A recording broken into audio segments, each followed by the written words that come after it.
دیکھیں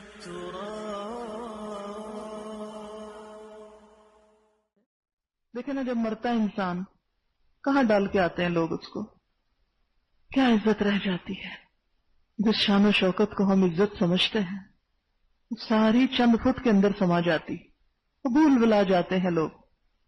اور موت وہ تو انسان کو پکار پکار کے کہتی ہے تو جہاں بھی ہے کہیں بھی ہے وہیں میں آؤں گی، تو مجھ سے چھپ نہیں سکتا، چاہے فضا کی بلندیوں میں ہے، چاہے سمندر کی گہرائیوں میں ہے، چاہے خشکی کے راستوں میں ہے، لیکن میں تجھ سے چھپی ہوئی ہوں، چھپ کے ہمارا انتظار کر رہی ہے.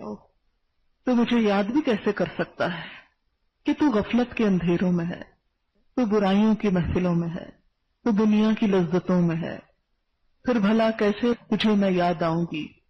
لیکن میں تو تجھے ہر پل ہر لمحہ یاد رکھتی ہوں. میں ایسے موقع پہ بھی آ سکتی ہوں جب تو برائی میں ہوگا، اور ایسے موقع پہ بھی آ سکتی ہوں جب تو بھلائی میں ہوگا. آپ کو پتہ یہ فوزیہ جس وقت ایکسیڈنٹ ہوا گود میں قرآن تھا، پورے حجاب میں لپٹی ہوئی تھی، اور اسی حالت میں اسٹریچر پر پھر اسے ڈالا گیا. میں یہ سوچ رہی تھی کہ اچانک تو قرآن بائی چانس تو گود میں آ کے نہیں گر گیا، نکالا اور کھولا. ہم اپنا اکثر سفر کا وقت ضائع کر دیتے ہیں ادھر ادھر کی باتوں میں. تو اپنے ہسبینڈ کے ساتھ جا رہی تھی، گود میں قرآن ہے، جیسے حضرت عثمان کی شہادت قرآن کے ساتھ. یہ اچھا خاتمہ اسی کو نصیب ہوتا ہے جو. اور پھر یہ تو پراپر ڈریس پہنا ہوا تھا نا، تو وہ جب روڈ سے اٹھا کے وہاں بھی ڈالا تو جسم کورڈ رہا، بے حرمتی نہیں ہوئی. تو اگر ٹریولنگ میں ہمارا ڈریس ہی پراپر نہ ہو ہم عین سڑک پہ کھلے پڑے ہوں. کیونکہ وہ جب گئی ہماری بہن لینے کے لیے اس کو، تو جو کچھ خواتین وہاں تھی ہاسپٹل میں کہنے لگی لاوارث لاش ہے، ایک صبح سے ایسی ہی پڑی ہے. کوئی بھی نہیں پاس ہوتا بعض اوقات میں، ایسی بھی موت آ سکتی، کوئی اپنا پاس نہ ہو.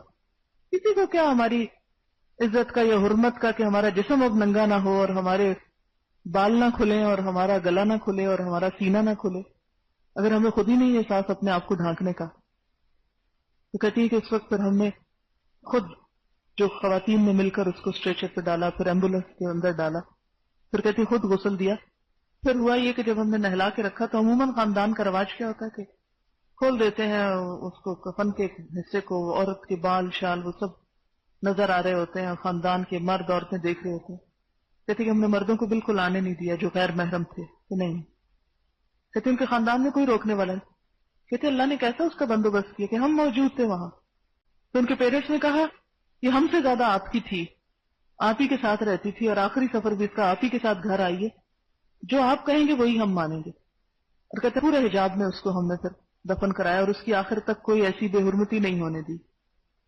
تو بات یہ ہے کہ میں ان دنوں میں مسلسل اس کی موت کے بارے میں سوچتی ہوں، کیونکہ اکثر مجھے بیٹھے اٹھتے کبھی اس کا چہرہ آتا، کبھی اس کی کوئی بات یاد آ جاتی، کبھی اس کا کوئی کام یاد ہے، تو میں اپنے آپ کو سمجھا نہیں پاتی. میں کہتی ہوں کہ میں کس طرح یقین دلاؤں کہ وہ نہیں ہے، اب یقین نہیں آتا مجھے.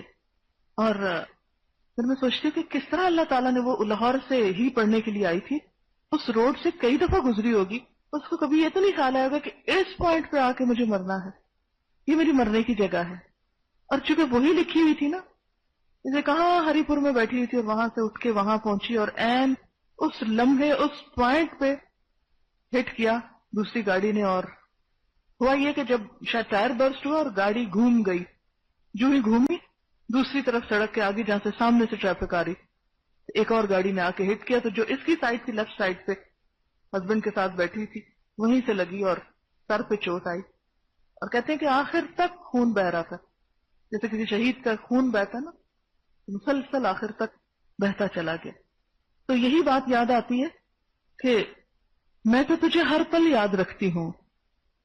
کہتے ہیں نا کہ موت ہر وقت انسان کی طاقت ہے. جو موت کا فرشتہ ہمارے لیے مقرر ہے نا، پیچھے ہم پڑھ چکے نا، مقرر ہے، وکل بکم، وہ ہمارے پیچھے پیچھے ہے. جہاں حکم ملے گا وہیں، کچھ بھی کر رہا ہو انسان. اب تو ہوشیار ہو جا کہ تجھے کس راہ کو اپنانا ہے، کیسی محفل سے اپنے وجود کو سنوارنا ہے. یاد رکھ میں نے تجھے لینے آنا ہے. کیا تجھے علم ہے کہ تجھے تیرا گھر تیری قبر روز یاد کرتی ہے. جیسے تیری ماں روز تجھے یاد کرتی ہے،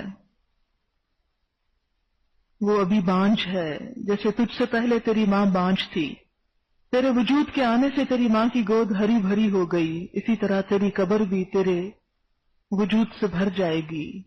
کیا تجھے علم ہے جیسے تیری ماں نیک صالح اولاد کی تمنا کرتی ہے، تیری قبر بھی نیک انسان کی تمنا کرتی ہے۔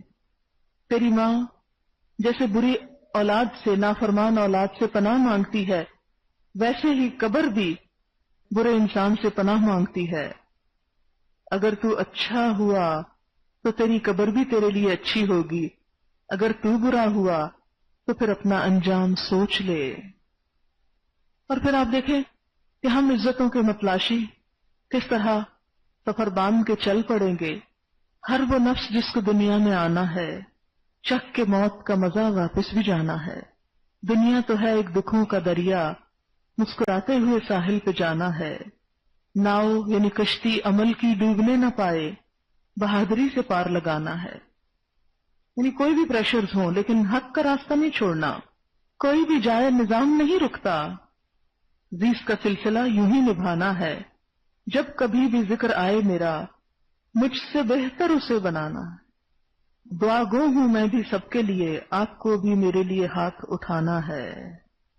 بنا مانگے ملے گھر تمہیں، چلو آگے بھی ایک گھر بنانا ہے۔ ایک گھر ہم بناتے اور ایک ہمارے لیے بنایا جا چکا ہے، اور ہم نے وہاں پہنچنا ہے، اور اس کے لیے جھوٹی عزتوں نے ساتھ کوئی نہیں جانا۔ کتنا بڑا ٹائٹل ہو ہمارا، کتنا بڑا نام ہو، کتنی بڑی عزت اور شان و شوکت، کبھی پرانی عمارتیں دیکھی ہیں آپ نے؟ ضرور دیکھا کریں۔ سیروا فی الارض فانظروا کیف کان عاقبۃ المجرمین، آثار دیکھو، زمین کے آثار قدیمہ۔ ہمیشہ آثار قدیمہ ایک ہال پیدا کرتے ہیں انسان کے اندر۔ کیا شان ہوگی اس عمارت کی، اور آج کیسے ٹوٹ پھوٹ ہے اس میں۔ کہاں ہے وہ شان و شوکت والے جو یہاں بیٹھ کے اپنی عزتوں کے روب جمایا کرتے تھے؟